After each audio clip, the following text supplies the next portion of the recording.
Big game this week. There's a lot of rivalry in this game, I guess, for a long time. I think they've got a very good football team. Since they've kind of settled on a starting quarterback, they've really moved the ball really, really well, scored a lot of points. I'd rather answer questions. Sounds like. But plan on short week. You had that practice yesterday. How'd it go, first of all? It was a little bit different, right? Yeah, we practiced for the first time since I've been here yesterday for an hour in helmets. I mean, it was mostly assignment work. Try to put in the game plan since we're a day short. Try to at least put in the game plan and give them a chance to know what they do on Friday night. Can you bring us up to speed on your quarterback situation? Quinn Kaler's out this week. He'll be evaluated next Sunday to see how he is for next week's game. So Nick Bowden is starting at quarterback, who's a true freshman, backed up by Christian Chapman, who is a true freshman, backed up by Drew Anderson, who is a true freshman. So how do you feel about that? Experience is an amazing thing. If you have an experienced quarterback, it gives you some advantages. You never know how a true freshman is going to react at any position. And it's the most critical position on every football team is your quarterback. But we knew that going in, and you can't control injuries, and injuries can happen at any time. So he won the backup job, so he gets his chance to start this week, and we anticipate that he'll play well. Do you think there's any chance Nick wins the backup job if he doesn't come early in the spring? Would he have a lot less likely. A lot less likely. And I am not a fan of players leaving high school early to go to college. Okay, I'm not a fan of that. I think they should stay through their full senior year of high school because most of us, that was a heck of a year. For me, it was a great year, my senior year in high school. I had a lot of fun. But some kids are set on doing that. And he came because he wanted to compete to play. And it gives you a little better chance to compete to play if you come in and go through spring practice. So it was his choice, and he did it, and he performed really well in the spring. I thought other than, Quinn didn't play in the spring, I thought he was the best quarterback in the spring. And in the fall, I thought he was the best quarterback other than Quinn in fall camp too. So now he's getting his shot. Rocky, did Fresno State play too hard of a non-conference schedule? And how deceiving is it when you look at them and see those 3 losses and then look at them now? I think it's made them a much better football team right now. I think if you watch their last 2 games, even though they had a couple really tough games in their non-conference schedule, I think they're playing at a faster speed and playing at a higher level because they played that kind of competition. I think playing that kind of competition helped us.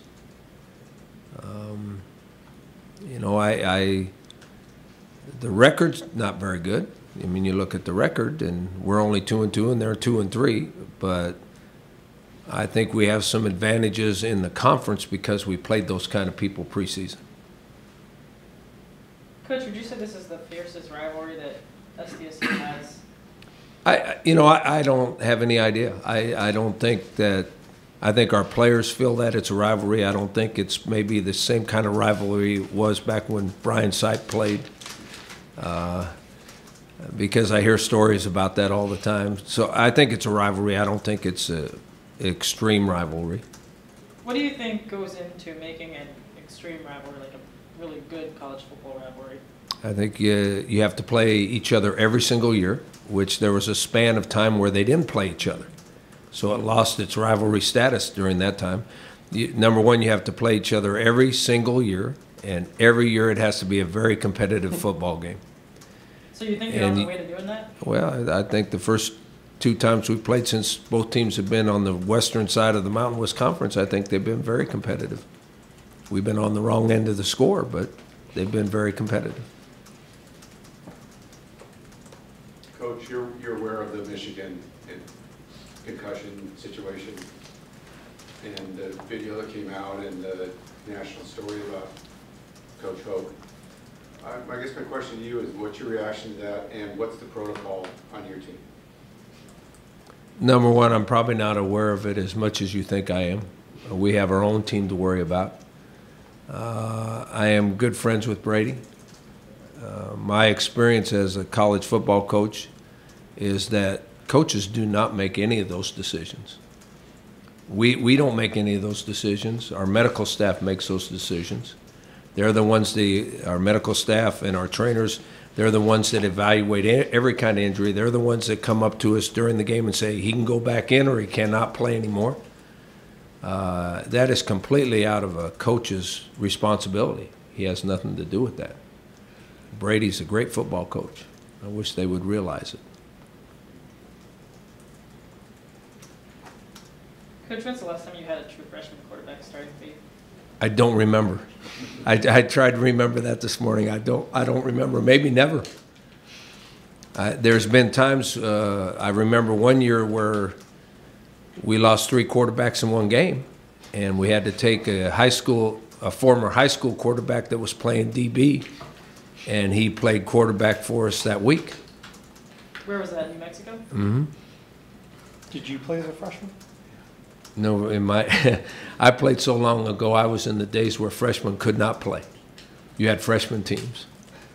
You didn't realize I was quite that old, did you? Well, I did realize that, but so New Mexico had a freshman team?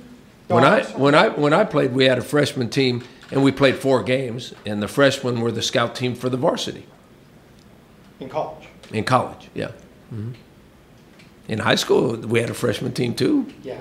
And I played on the freshman team in high school too. I didn't realize the freshman teams in college, there were freshman teams. Yeah. So did you play as a sophomore then? Is that when you? Yeah, I played as a sophomore. DeRuyter said yesterday in his news conference that one of their weapons essentially is the up-tempo offense. You guys already faced that in a sense against North Carolina, a big way. Do you think that was a value, that playing North Carolina was a value in preparation for this game? We've played 2 up-tempo teams. UNLV was up-tempo too, as was North Carolina. And I think it helps you a little bit, but Fresno is going to be the most up-tempo or fast team that anybody will play. They are much faster than both those teams that we played against, and they can be that fast because they don't substitute. And I think that's fair. I always thought it was unfair when the offense can substitute and they don't give the defense time to substitute. I think that's unfair. But colleges have done a better job, the officials have done a better job of allowing you to substitute when the offense substitutes. Fresno State does not substitute during most of their series.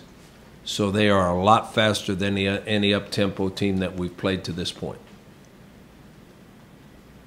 How do you feel like your defense has handled it from a fitness standpoint and also from you being able to get the calls in? Well, I mean, we've changed how we call defenses from how we used to call them.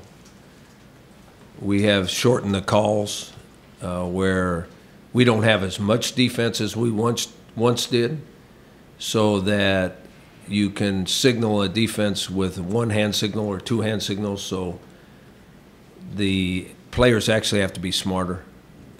In the past, you could signal what every group did, the D-line, the linebackers, and the secondary. You can't do that anymore. You signal one defense, they have to remember what that, the D-linemen have to remember what that means to them, linebackers have to remember what that means to them, and so forth and so on. So there's no problem getting the defense in. The problem is processing the defense and seeing the formation and the possible combinations of plays they can run out of that formation. That's the problem. Conditioning-wise is a problem too. I mean, if they're an up-tempo team that every once in a while stands up and looks to the sidelines, or they're an up-tempo team that substitutes players and allows you to substitute players, you keep fresh players. Okay? So we're going to be, conditioning is a concern. Offensive players don't like to hear this, but it is more physically demanding to play defense than it is offense. It really is. Coach Fresno, Unless you don't want your defensive players chasing the football. Because most wide receivers, when they're running the ball or throwing the ball the other side, the wide receivers stop and stand and walk back to the huddle. So they're getting rest, and you expect your linebackers and DBs to chase over there after the guy with the ball. Yeah. How much patience do you have to have with a true freshman quarterback and not just get impatient and yank him and throw the next true freshman quarterback in there? And sort of as a corollary to that, are there redshirt concerns when you start getting into freshman quarterbacks? As you go down the depth chart, knowing that you could burn a redshirt year if you do that? I'll answer the first question. I think you have to be, and I think this is good that we have experienced coaches on our staff. I think you have to be very, very patient with freshman quarterbacks. I can still remember the first time I went into a college football game, and it was so much faster than practice was. You didn't know what anybody was, and I was a quarterback, and you didn't know what anybody was or what anybody was doing because everybody was moving way too fast. And about the third game you played in, everything was slowed down and looked like practice. So this is his first game. So I think you have to be extremely patient with that quarterback. You know, as far as redshirting go, you don't worry about redshirting anymore. Every player that you recruit now wants to play right away. So if they have an opportunity to play, they play, and they're all happy about it. And you don't decide who you're redshirting till the end of the year anyway, because you don't know what the season's going to bring as far as players having to play or getting to play. In the last 5 years, I have never had a freshman tell me when we said, hey, we'd like to play you, or you get a chance to play. In the last 5 years, I have never had a freshman tell me, Coach, I want a redshirt. 10 years ago, kids would tell you that. 10 years ago, kids would say, Coach, I don't want to play. I want a redshirt because I'll be better as a fifth-year senior. Now they come in and they want to play right away because they're going out early to the NFL, so they might as well play.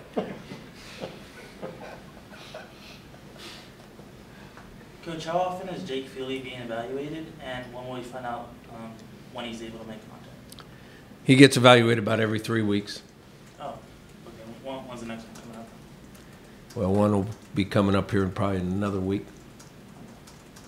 Any progress with him so far? Well, the doctors say there's progress, but they won't clear him to play. And in Florida, he's not allowed to practice at all? No, he can't practice, and they say, you know, he can't play for 3 to 4 weeks, and I think it's 12 days. I think that's what I was told. There's 12 days he can't do anything. He can't run, he can't lift, he can't do anything for the first 12 days. And then they evaluate him after 12 days, and they determine on how much physical activity he can do then. But he can't play for probably 4 weeks. 4 weeks when? Like, isn't like right after he's cleared even? No, 4 weeks from the time of the operation. Okay. But that's fast. That's a fast pace too, Right. of healing. Does Bogdan give you more opportunity to spread the field a little bit? To lengthen it? Because he can run with it, or Because because he has a stronger arm? because he has a stronger arm? I don't think so.